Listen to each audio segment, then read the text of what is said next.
Well, there you have it. First item on the agenda, so to speak, the Anambra State governorship election.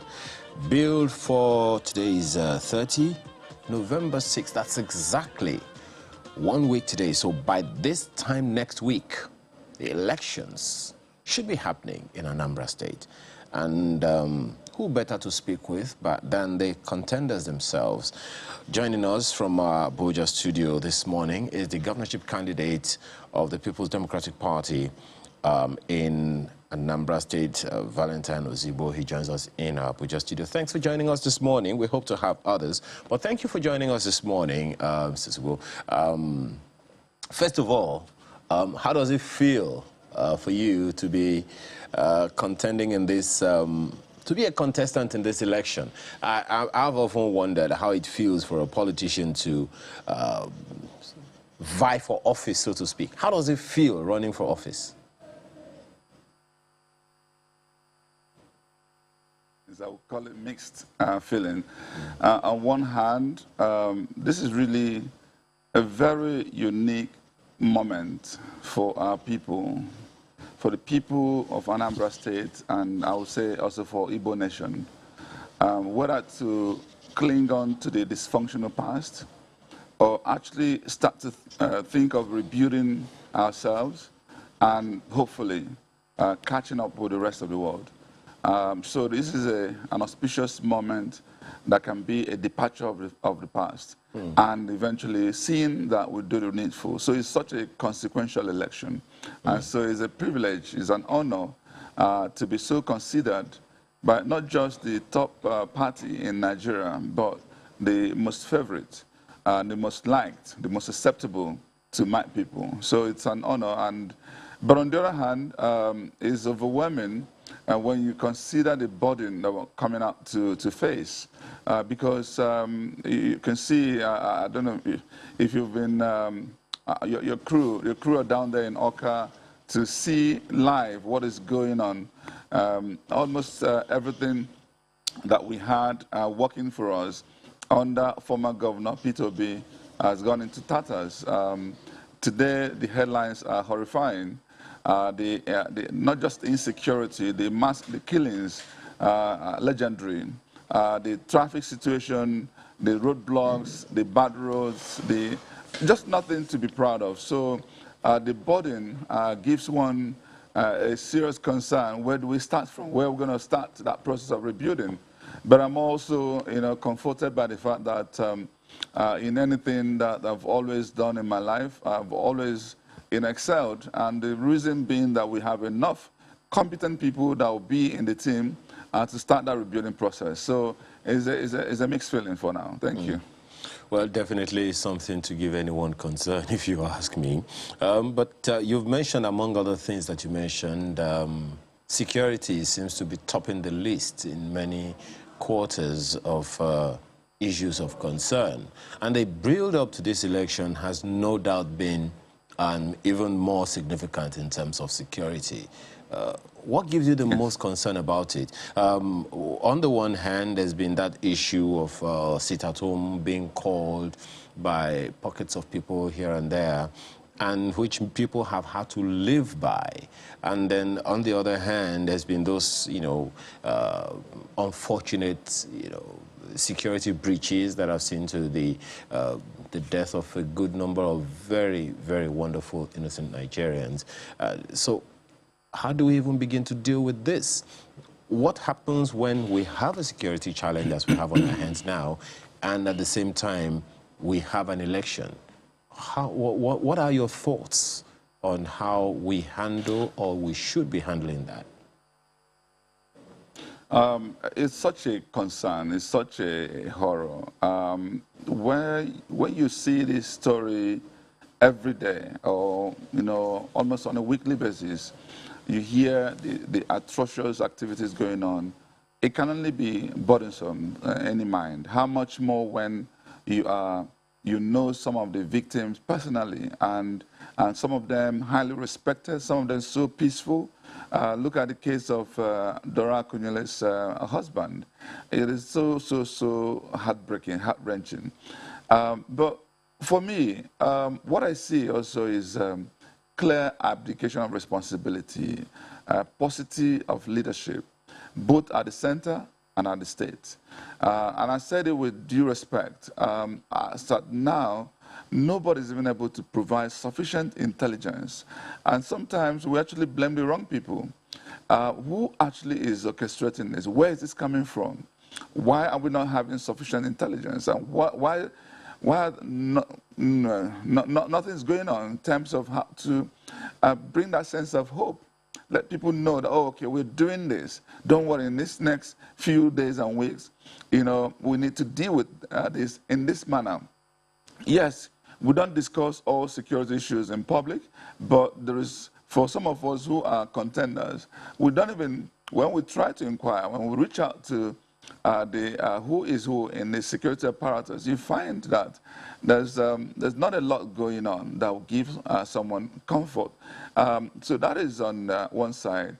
On the other hand, I feel that what needs to be done is a root cause analysis. We need to work with a lot of intelligence.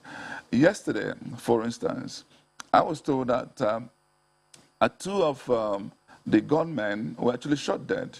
And it so happened that they are not even Igbos. So where did they come from? Who has hired these dogs? And they all do this in the name of IPOB. And so you don't know how criminality has infiltrated and then taken advantage of the fact that there has been this confusion about sit at home or not sit at home. So I think it's important to understand where this is. We need to dimension this. We need to know who are the armed robbers among them, who are the bandits among them, and who actually may be agitating for whatever reason. And when it comes to the people agitating, we need to then have a sit down and make sure we can resolve issues. And this is why it's important that we have the right person in the leadership. Because when you have the right person, a good person, somebody who is competent and qualified, what that does is inspire hope. They will be able to give you a chance to do the needful. And once they see that you're dealing with the social issues to their satisfaction, I can tell you peace will come fully. Okay. And then also it's important to highlight the fact that these activities going on here, like I said before, it may not be exactly where some of us are thinking. IPOB has said, sit at home. That was the allegation out there. But we also have received another counter information from probably the people who are actually in touch with Nnamdi, saying that they actually never gave such an order, meaning, I mean, when they had the order before had lapsed, and they had come back to say, no, that has now been corrected. So there's actually that clarity that we can go out. And I'm saying this to encourage our people in Anambra State now, that we're actually free to come out to cast our vote on November 6th. Okay. Because we know that's a constitutional right. Okay. And it's also the right thing to do, because power must change hands. Okay. And we also need to retire. Yeah, just 1 second, Mr. Ozigbo. My sincere apologies. Just 1 second. I mean, you've talked about the fact that there is a need to have all hands on deck to ensure that people know what to do and they actually go ahead and do it. As I said earlier, we reached out to virtually every political party contending so that the governorship candidates can come out, at least on our program today, and give some measure of presence, so to speak. Dr. Godwin Maduka also joins us this morning. He joins us virtually. He is the governorship candidate of Accord Party in Anambra State. Beg your pardon, he's in Awka. He joins us this morning. Thank you very much for joining us this morning, Dr. Maduka. Well, the first question that I asked your fellow contestant is, how has it been for you being in this race? Is it as overwhelming for you as well?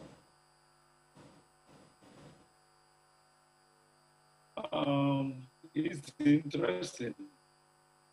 I mean, I'm new entrant into the political arena, and so is my colleague.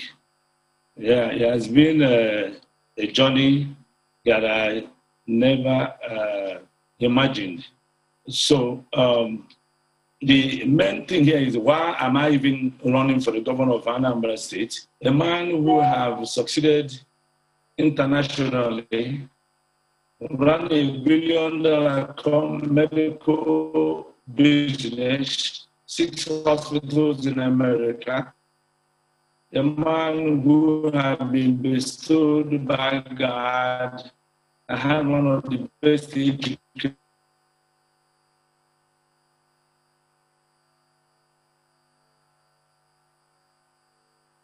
Oh dear. Well, hopefully we'll be able to have Dr. Maduka back. It's of course due to the technical internet hitch, so to speak. But back to you, Mr. Ozigbo. The concerns that you have talked about, security challenges and all, those ones are there. And one of the things that we know is a responsibility of political parties as well as of INEC is that of voter education. Now, given that, you know, the security situation that as you talked about, is there quite significant in the faces of the people, one of the things that the political parties ought to have done or be doing right now is a lot of voter education. How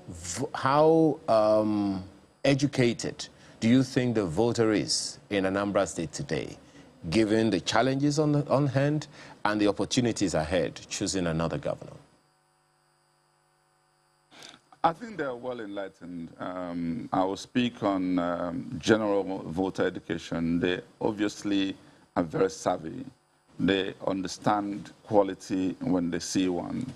They know what the future may be if any of the candidates are given chance to become the next governor. And so it's easy. They're discerning. They're honestly fully aware. And otherwise, consider where I'm coming from. This is my first foray into politics. And today, if you conduct any poll, you will see that we are overwhelming favorites. So why would that be so? Because they've seen that we are known for excellence. We are coming with the right content of character, competence, and capacity. Also, they know that we're coming from the right party, a party they consider theirs. At this point in time, PDP is an overwhelming favorite in Anambra State. And then they also know that I emerged through a right process, the most transparent, free, fair process. And unlike the other parties, top contenders, we have the APC and ABGA, which I'm sure they're going to come on board to answer to them for themselves. But why would somebody who was relatively unknown now becoming the most favored? It's only because they are discerning, they know. But on the other hand, there's another voter education that we need to make, which is the need to encourage them to come out en masse. Despite the insecurity and the fear that people are trying to plant on them, they know that this, there's something we could say in Igbo land, aladro mabul ndinze. When the land is not good, it's for the benefit of the chiefs. Because whenever they gather to break one and the other, they take advantage of that to enrich themselves. And so they would actually treasure in getting the land unsafe all the time. So who stands to benefit when there's chaos? That's what we need to figure out. And so our people are fully aware. They know where some of these chaos may be arising from. And so with that, we need to now encourage them that, you know what, on the day of election, November 6th, there will be people emerging in all the 5,720 polling units. There'll be perhaps over 1 million people coming out on that day. And with that, with the restriction in movement, with vehicles that are unauthorized, not allowed to move around, with sufficient presence of security people, from police to DSS to army, it will be safe for us to come out from your own polling house to your own polling unit. You're not moving a long distance. You're not moving away from your distance. So with that, they should be encouraged to come out en masse, because we need them to come out en masse. We want this to be truly government of the people, for the people, and by the people. So this is why this is the area I'm emphasizing now, using this platform and also the social media, and reaching out to them on SMS to educate them that indeed do not yield to this fear. It's important that we all come out and do the needful. It's a constitutional right, it's the right thing to do, as the only way we can retire this functional past and cling on to better reality. I don't know if we have Dr. Godwin Maduka back in our conversation this morning, but as soon as we do have him, we will bring him back on. Well, still with you. Okay, I understand that we have him back on. So, Dr. Maduka, you were making a point about how overwhelming it has been for you. Please go ahead. Yes, I was talking that it's been overwhelming, and it's also been interesting and also gratifying. Now, everybody know I was in the area of medicine and medical practice, and I'm one of the most philanthropists we have in Nigeria today. So why would a man who has been blessed by God and have all the things he needed nationally and internationally want to come and run for the governor of Anambra State? That's because our leaders have failed us. And the governors, I don't care which one, they all had failed and they done some good somewhere. But after watching this, my great state of Anambra going down, the path is going, I realized that I have to enter the race. I was one of the people that have been invited by our president to come home and get involved with governance and get involved with the development of Nigeria. We met our President Buhari in New York, and he called all of us to come back home and get involved with this. So it has been a pleasure. I have done so many things in my life that I appreciate, but this is one of the ones that I am so happy to be getting involved with. The idea of dealing with my people, going to town to town, from village to village. The latest one I did is getting on River Niger and getting on a speedboat and heading to Anambra West. On getting there, we have to use Okada to go to the other place, to where they actually live. Shows that these people have been marginalized. Why is it that since the inception of Anambra State, I was the only one, and I am the only one that have ever gone to those places to see how they live and campaign to them. I was in PDP. I was winning the election. Everybody in Anambra can testify to that. I was winning 80% of the statutory and ad hoc delegates. People were happy. And what happened? PDP decided to do selection instead of election. We went from getting the statutory and ad hoc delegates to cast the vote. But those people that think they will think for the Igbo people, they think they should think for Anambra. And I have invested more than any of the candidates in the primary election. At one point, they put some kind of law or trying to stop me from giving money to the people that need it. But they decided to do selection instead of election. And I ended up going to Accord Party. And I can tell you that 50% of the people supporting me are from PDP. There are some from APC, and there are some from APUGA. Because they know what I can do. My antecedents speaks for itself. I built everything that a state can have in my town. I built the tallest medical research building in the whole of Africa. I built hospitals in my home. I built churches, both for Anglican and Catholic. I have built roads and bridges. I trained 82% of my community students. I trained them overseas and at home. I have built homes for widows, over 100 of them. Upon assuming the governor of Anambra State, I will be doing what I know I do best. I didn't come down here for money or power or fame. I have all that already. On the inception of being the governor, I will start where I ended. I will not be taught at the job. I already know what to do. I'm a community organizer. I walk around, I have the best intra and interpersonal skills. I know how to deal with villagers. I know how to deal with the religious groups. I know how to do with different groups in Anambra State. For example, when coronavirus hit, I was the first person that gave palliatives and PPEs to 183 communities in Anambra State. Because I didn't want to sit in there and have my people suffer. Oh dear. I'm getting involved with this. Now, if you look at it, and I say to myself, if these people are doing what they're doing and people are suffering, the security issue we have in Anambra, let me say categorically clear, is due to poor governance. And our leaders have failed us, but not anymore. We have to come and make sure that this doesn't happen. I have said in my first 100 days in office, I will make sure that I take the road from Onitsha all the way to Amansi. After that, I will give the federal government a bill. I have also said that I'm the answer to the insecurity problem we have in Anambra. I'm the one that will settle it. How do I do that? Everybody knows that I have built divisional police headquarters. I have built SACS when it existed. I have built national civil defense.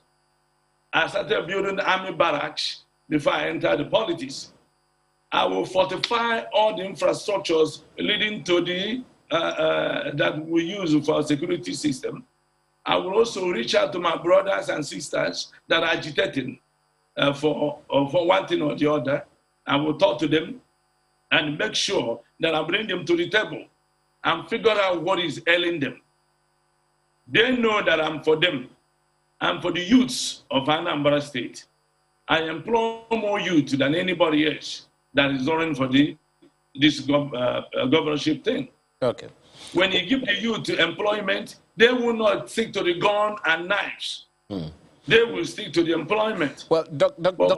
Maduka, just a second. You've said quite a number of things that I think Mr. Ozigbo would also want to respond to very, very quickly. For instance, the choice of you as candidate is one. Now, I'll come back to some of the other issues that you raised about insecurity and all, because there are those who believe that there are, well, you also referenced that. How you will resolve that, will come to it. But let me quickly take on Mr. Ozigbo on some of the issues that you have raised. Well, how do you respond to that, should I call it allegation, about his choice or not? Very quickly respond to that. Thank you. Thank you so much. I have tremendous respect for my big brother, Dr. Maduka. We call him Okosisi. But just two things I would like to say. Clearly, he is a man who has done well in terms of his philanthropy and his ability to create wealth. He's done well there. I honestly give this to him. And I recall after I emerged as a candidate of the party, I actually went to him and I pleaded with him that indeed we will need those wealth connection in rebuilding Anambra State.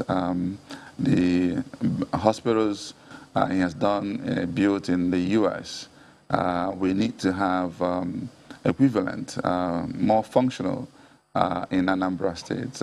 He has built,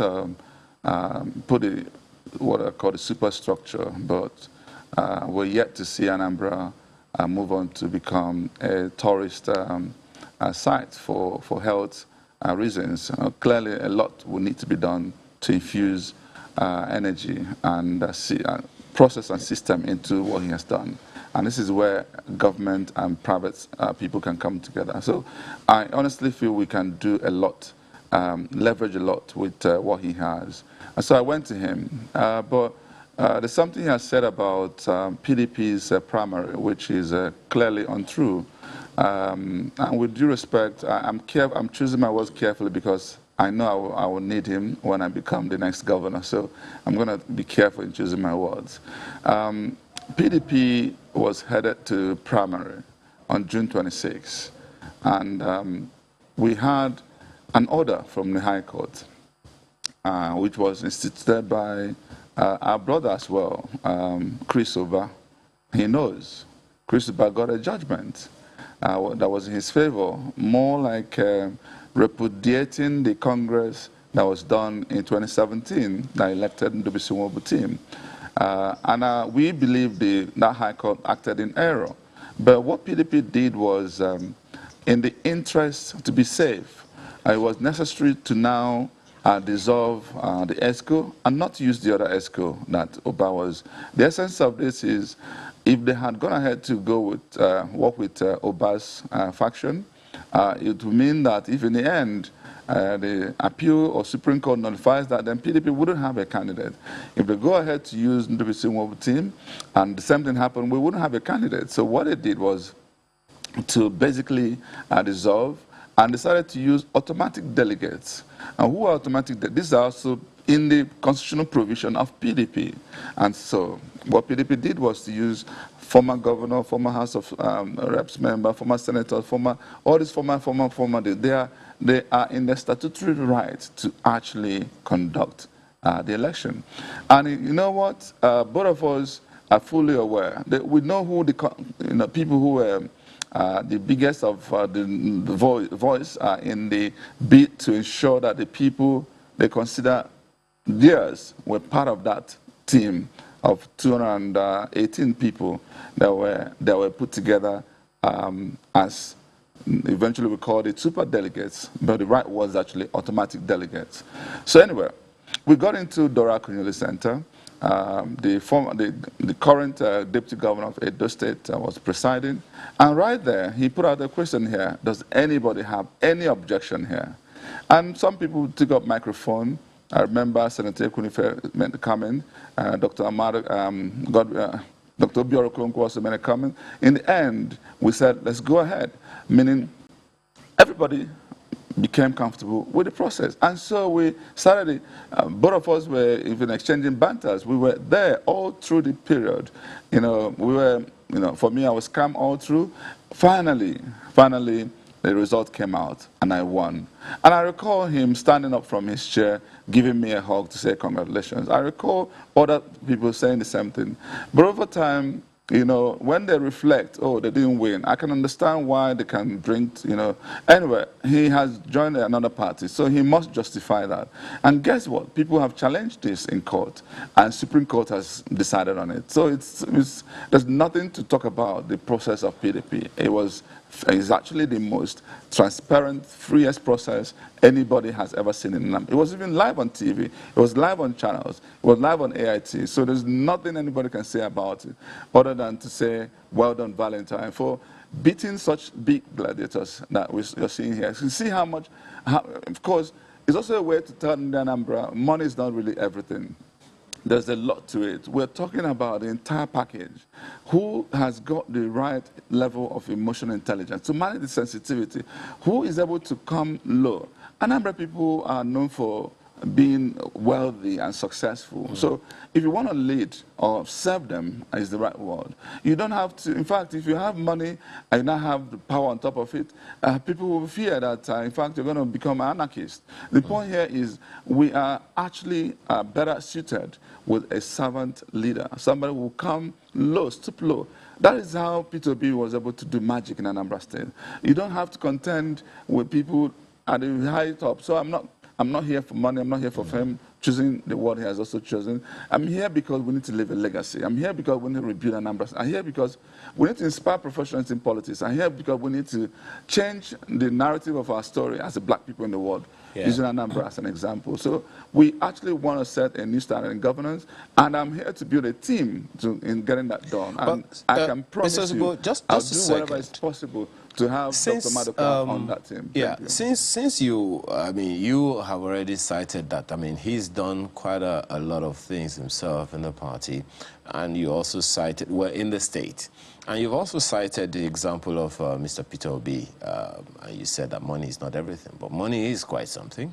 Given the background of Mr. Peter Obi, he's a successful businessman as well, just as Dr. Maduka So having money and power only helps as opposed to make someone an anarchist. So if you cited the example of Mr. Peter Obi, how does that differ from Dr. Maduka? Just asking. Humility, interpersonal skill, ability to reach out, and talking to people like they matter, showing respect and courtesy, respect of class. Those are the points. And guess what? Money actually is important, and this is why I funded my primary. If I didn't have enough result for it, I wouldn't be here. I wouldn't be a candidate of the party. Clearly, money is important. But I'm saying money is not everything. It means there are other things, in addition to money, that you need to get things done. So it's not about who has the most money. Because indeed, within the 16 aspirants we had then, there are people that may even be contending with him who has more. It's not all that's important. Who is a good man that Anambra people will trust to deliver? Okay. It goes beyond philanthropy. Okay. That's just the point I'm making. All right. Well, Dr. Maduka, you've heard him, and I'm pretty sure you may want to respond to a thing or two. But in order not to bicker over, who is better and all of that, I think we should just be talking more about what are the things that you both have to offer the people of Anambra. As I said, we have reached out to every party that is supposed to be a part of this election come next week, Saturday. But unfortunately, well, incidentally, we only have these two with us now, the governorship candidates of the People's Democratic Party and Accord Party. So, Dr. Maduka, what is it that you would say stands you out, aside from philanthropy and the things that you have done for the people of Anambra before now? I asked that against the background of some of the things that you heard Mr. Ozigbo say, and so many people are probably not sure yet how they are going to respond to. They're going to choose who to vote for, irrespective of whatever sentiments people may have expressed to you. So, what is it that would make you different as a governor in Anambra State? Why should anyone vote for you? Do you hear me? Hello? I can hear you. Go ahead. Okay, thank you. Thank you. The Wi-Fi is unstable in Oka, but please, my friend and brother, younger brother, Ozigbo, have said a lot. He knows, he have occupied most of this conversation. I'm more humble than anybody. He's talked about humility. I know you're choosing your word correct, but be careful, man. And the Anambra people know I'm the most humble guy you ever seen. I'm still the most educated politician in Nigeria today. But it doesn't stop me from mingling with the people at home. He knows how he got selected. He worked so hard with him. It was a decision between him, me, or Ekunife. At the last hour, I know, and if he keep talking this way, I will expose everything to the whole world so that we know how he come to be. So, my brother, let's leave it in there. I am the best fitted to be the governor of Anambra State. He is a good person with numbers, okay? But I am a good person with health, a community organizer, infrastructure, building what we need in Anambra. Nobody should ever talk about humility when it comes to me, okay? Yeah, we cannot keep going there, but everybody in Anambra State know that upon becoming the governor, which I'm going to be, that I will continue what I have done. I built a high court, I have built police stations, I have built roads and bridges, I have done social welfare all over Anambra, I deal with widows, I have run $1 billion company in America, so I'm a businessman. I know how to deal with individuals. I know how to do what most of them don't do. brother Val knows the truth, that I am what Anambra need now. Okay, Dr. Maduka, let me ask, both of you, I'm going to ask you this question, but let me begin with you, Dr. Maduka. What's the, your favorite criticism? Let me give you a background to that. I think it was in the late 80s into the 90s that former head of state, military president Babangida said, of all the criticisms that he was ever called, he preferred the evil genius because of its contradiction. So if you would look at some of the criticisms that people have expressed about you, what would be your favorite and why?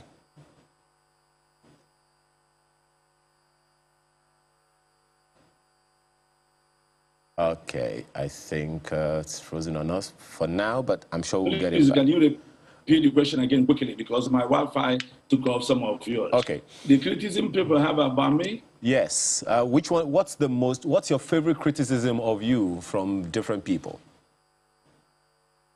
Okay.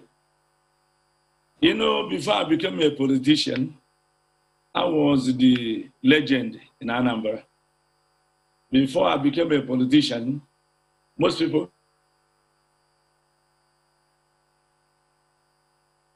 I was a man that grew up in a poverty, went to America and get the best of education, built an empire in the US, possibly live in every major countries in the world, came back home, transformed my city to Dubai. That's why they call me Mr. Evidence. You cannot build all those things if you're not humble. I am a Christian to core. I believe in my faith. And arrogance and not being humble favorite discipline is not part of my You've faith. not told me what your favorite criticism is. Well, to be honest with you, I'm still wondering what my favorite criticism is. Do you have anyone, has anyone criticized you for anything? I don't know. I haven't really. I'm not. I mean, as in Anambra, I am their favorite. Okay, all right. They haven't criticized me in anything that I know of. Okay. Maybe my younger brother Val will tell me what they criticize me because you understand? Okay, so But okay, but I'm gonna ask you another question, Dr. Maduka. But let me ask you, Mr. Ozigbo, what's your favorite criticism that you heard about you that people have said this is their criticism of you? Before I respond to that, this is exactly the point I'm making. You know, emotional intelligence is the best success factor you can find in the world.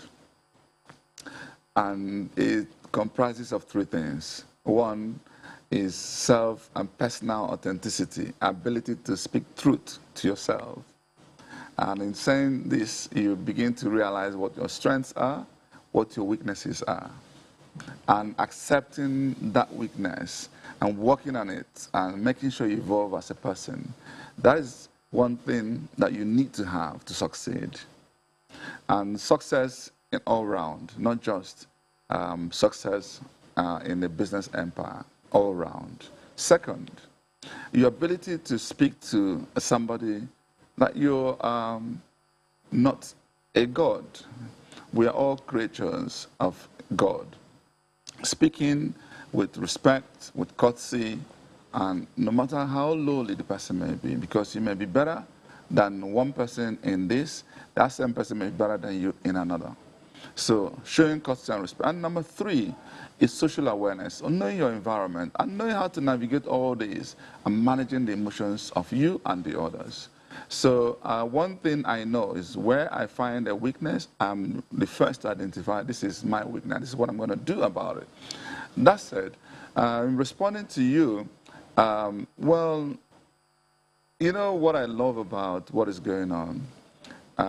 When you basically don't give me sufficient credit, when you feel that I am the underdog, when you think I even am moneyless, I am nothing, that is where the victory actually sweetens.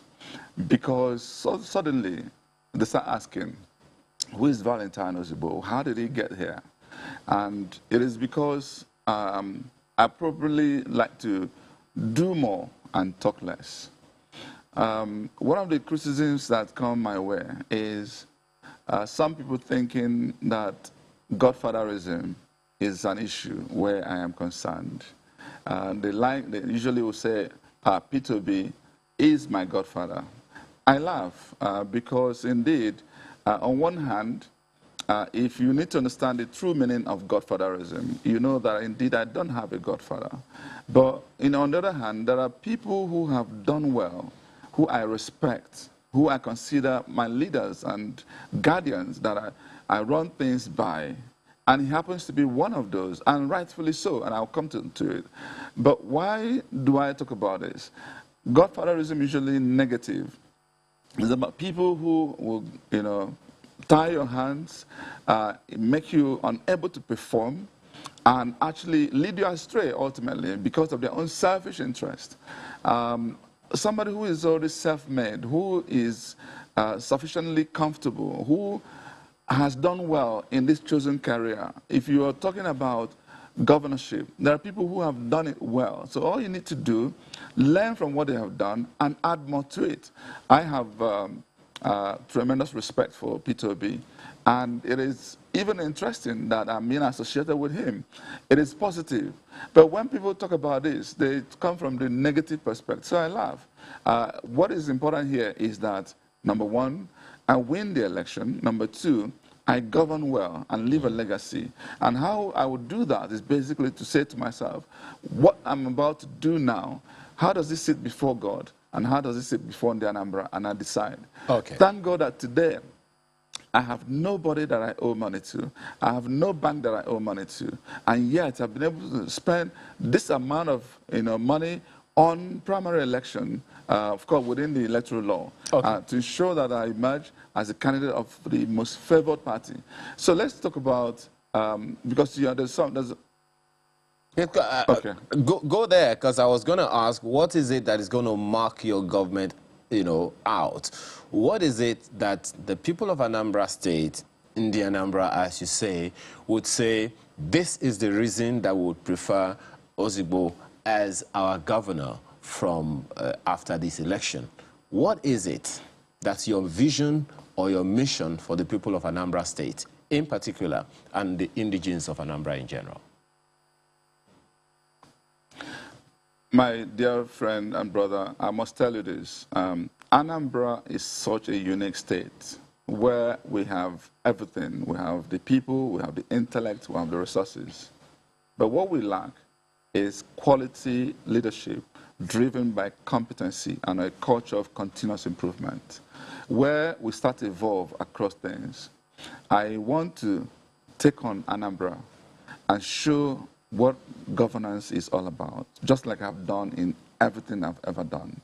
I am known for excellence, from primary schools, secondary schools, university. If we are good, my sincere apologies for butting in, but if we are going to talk to specifics, just a second. If we are going to talk to specifics, what are those things that you would say specifically? These things I will do. There are three approaches we are going to imbibe on this governance process. Number one, we've identified clusters in Anambra State that we want to turn around, make more functional, and use as landmark to show what is possible. Onitsha cluster as a true commercial hub, Nnewi cluster as a true industrial hub, Oka cluster as a true state capital with all the ecosystem of education and healthcare. Omambala cluster to show what agriculture can take us to, moving up to export, and Oda Gota Union cluster to build a technology hub to help transform and solve our problems. And we move on to sector approach, where we will identify sectors that are going to be impactful in helping us to touch the lives of women and youth, providing jobs and ensuring that we create the right ecosystem, whether in sports, entertainment, in commerce, and what have you. And in this, focusing on the two major things that be developed, which is security and roads, and also using partnership to drive this. Partnership, that three sectors want to focus with partnership. Anambra people are known for their wealth. So how do we leverage this wealth in solving an Anambra problem? And that's why, for instance, I say, if I see a philanthropist, big man like my good friend and brother, doing stuff, I will come to him, match what he's doing with government resources, use that to drive competitiveness so that people will start to compete with the right things, not the number of cars you have, number of stuff you've done, but what you've been able to do with the community. Let's democratize this across board. Well, let me allow him. Education and health. Yes, you've spoken, the things that you have in mind, talking about the clusters and all. But let me speak to Dr. Maduka as well, as to his plans for the people of Anambra. You've heard him speak specifics of the things that he intends to do for the people of Anambra if he becomes, or when, as he says, he becomes governor. And you have also said when you become governor, not if. So when you become governor as well, what are the things that will make your government impactful? And why should people vote for you? What are the things you will do specifically, developmentally and otherwise? I hope the people of Anambra is listening, and the people of Nigeria, everybody is listening. It's not about what I'm going to do. It's what I have done. I have run what you call pilot program. I know what to do for Anambra. I am the man with the greatest antecedents. Anybody who is mistakenly saying that running a multi-billion naira philanthropy doesn't have organizational skill, doesn't have the humility to do that, that person is mistaken.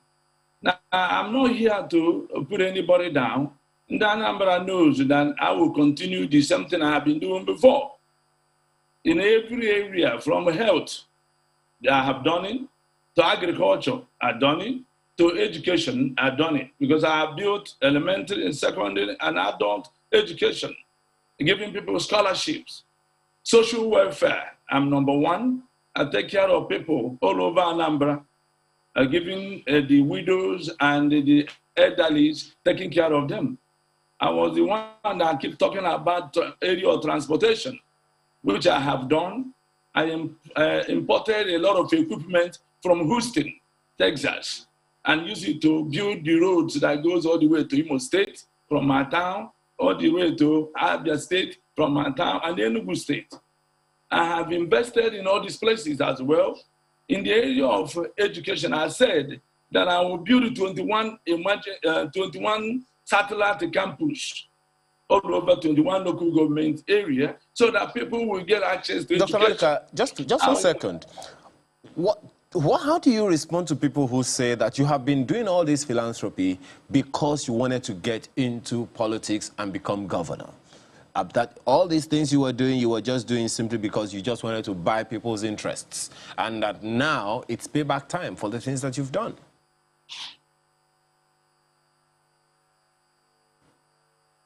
Oh, thank you, God. And thank you for that question. You know, I never had interest in government. As I'm getting to be the next governor, I'll be one person I don't want anybody to pay me because I don't need to be paid. Let the world know I was, and I'm still more famous than any governor ever created in Anambra State. That's not about not being humble. But I know that I had no interest. But when things are going wrong, in Igbo land, they say, people don't stay, ewu anaha no nobu. So the okay anaha no nobu, ewu amo, okay anaha no no, ewu amo nobu, which means you don't sit at home and you go to die giving birth. Okay? So when I see what is going on in my dear state, the state that produce Azikiwe, produce Ekweme, produce Ozigbo, the state known for their big things, all over the world, go look for Anambra, we're making things happen. I am #1 paid doctor in the whole world with triple professorship from Harvard. What do I need governorship for? But I can't just sit in there and see things keep happening so bad. I spend billions of naira, millions of dollars. I have invested more than 80% of my personal earnings back here in Anambra. I'm not restricted to my town. So anybody that said I'm doing that to be a governor, I do not aspire to be a governor. but I aspire to do work for my people. I don't aspire to something that I don't, but I need to work for the people of Anambra and put this insanity together. Enough is enough. Now, people can be trying to aspire to be a governor. That was never my aspiration. I have done more than what governors can do internationally. So whoever give that in, just tell them that I did that because I was a poor child that grew up in the village and tested the poverty. And now I'm giving back to the community. Well, gentlemen, but I have to go into governance. Yes, I do get that, and I'm sure so many people have heard you as well. We can only wish you both the best, you know, as you go to the polls next week, Saturday. Dr. Godwin Maduka is governorship candidate of a court party in Anambra State, as well as Mr. Valentine Ozigbo, who is governorship candidate of the People's Democratic Party in Anambra State. 1 week from now, Anambrarians will decide who is next governor. Gentlemen, thank you so much for your time and your thoughts this morning. So Sunrise Daily is, beg your pardon, Sunrise, yes. I'm not wearing a tie today. Sunrise is back right after now with another topic. Do stay with us.